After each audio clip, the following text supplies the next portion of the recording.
Hello, hello, hello. CT here. Welcome to the Audio Lab.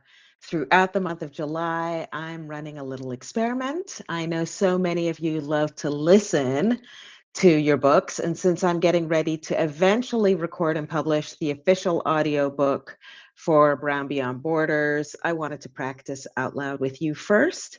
So every single day this month, I'm pulling up a chair, reading a few pages of my memoir right here. And if you're on the free list, these daily drops will stay open for just a few days before they head into the archives for my paid subscribers. So make sure you keep up. If you ever miss a session or want to unlock the whole archive to listen at your own pace, you can upgrade to a paid subscription at any time. But for today, let's just hang out and continue Chapter 2, Invented Categories, the Fiction of Race. For the longest time, I took issue with the term biracial because it wasn't inclusive enough. I wanted to be able to tick more than just one box on application forms. One time in high school, my best friend Margarita and I were discussing college applications. Besides the essay, they all had a census style tick the box section to report your race or ethnic background.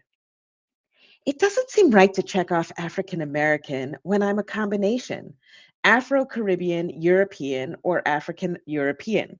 I would fret over the phone to my South American friend. I know, she agreed. I mean, yes, I'm from South America, but I'm white.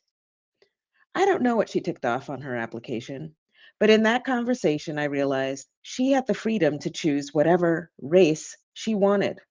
People would look at her and accept that indeed she's white. This is not the reality for brown skinned biracial people. Another time, my brother ticked the Caucasian box on an official federal immigration form. We could only mark one box, so that was his pick. I was driving us back home when he told me about his bold move. You can't just do that, I exclaimed. Why not? He protested. Because. He probably just shrugged his shoulders and rolled his eyes. But he was right. At the time, I was utterly shocked by his bold declaration because I knew that no one in the immigration offices would see him as Caucasian or white. And if I'm honest, I was a little worried about the implications of this small act of rebellion. We had submitted photos along with the paperwork, and I wonder if any of the government officials reviewing the file paid attention to the X in the box. Maybe one of them made their declaration, black male, brown eyes, 5 foot 10 inches, thinks he's white, could be nuts. While some people reading this might dismiss my box ticking anecdotes as making a big deal out of nothing or simply absurd, these moments for me were confusing and even a little anxiety inducing. I was worried for my brother. Our reality is that we were brown immigrants growing up in racialized America, and sometimes there were negative consequences for demonstrating that you didn't know your place, especially for Black and brown men. Aside from some of the worries I had about my brother choosing to mark the wrong box on the form, I was generally frustrated and confused about the need for this exercise. The forms are overly simplistic and offer minimal options for self definition. Also, we were quite aware that our identities had already been ascribed to us, denying us social acknowledgement of a part of our heritage. For brown biracial immigrant youth, our experiences are further complicated by our mixed heritage in comparison to our single race peers. We often grapple with identity struggles, not feeling entirely accepted by any single racial or ethnic group. For me, this resulted in a lot of confusion about my friendships as well as feelings of isolation. Intersectionality offers a more nuanced interpretation and understanding of the experiences of multiracial immigrants in predominantly white European spaces.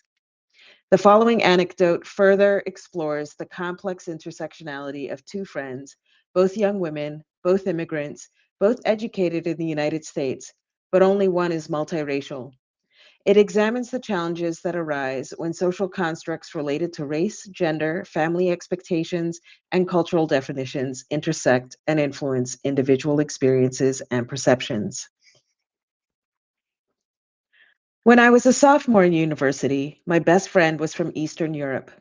She was grown up in one of this. She had grown up in one of the socialist countries that experienced conflict after the collapse of the Soviet Union. Her family got out before internal tensions had escalated to horrific levels. They made their way to Dearborn, Michigan when she was in her teens. And by the time we became friends, Katerina's parents had moved into a house, run their own business, and were preparing to send my friend's younger sister to college in a few years. Although I don't know the details of their journey to the United States, I can imagine that adjusting to a new life was a difficult process. For the first several years, they would have to learn English as well as the codes of their environment. Even after gaining legal residency, they would always feel like visitors, and they would experience microaggressions too. Katerina and I were inseparable. We spent a lot of time together, studying together, talking, and shopping for groceries. And she even taught me some words in her home language, which she prided herself on knowing fluently because she had every intention in those early college years of returning home, especially since the turmoil of her home country had quieted down and more precise political boundaries had been drawn up. Most of the time when I was with Katerina, I didn't think about my skin color. We had a good time. We talked about boys, got ready to hit the clubs, and talked about boys some more. One day, as we were getting ready to go out and meet up with some friends, I mentioned the name of a young man we had met the previous week. He was gorgeous. He spoke Italian fluently. His English was also quite good, and you could tell he had a toned masculine body under his clothing. He was absolutely one of those men who makes an entrance because his stunning looks stop onlookers dead in their tracks. You should talk to him if we see him again tonight, Katerina said while looking in the mirror, putting on foundation. Me? I said, flabbergasted. No way. He was totally into you last week.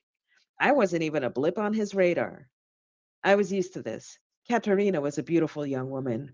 She was self assured, intelligent, and had those doe eyes and cherry lips that men found irresistible and women paid a lot of money for. Yeah, he's handsome, she reflected seriously, but I'm not interested. What? That guy is extremely hot. All the other women in that club were circling like sharks around the two of you last week. What do you mean you're not interested? I could never date a black guy. Katerina shrugged and put her wand of mascara back into its bottle. She looked me square in the face through the bathroom mirror, and in that moment, a long rift cracked between us. From then on, we were on two tectonic plates that over the years drifted farther apart from one another. The anecdote highlights that we never enter into our relationships completely free of our identities. This can have a profound impact on relationships and social interactions.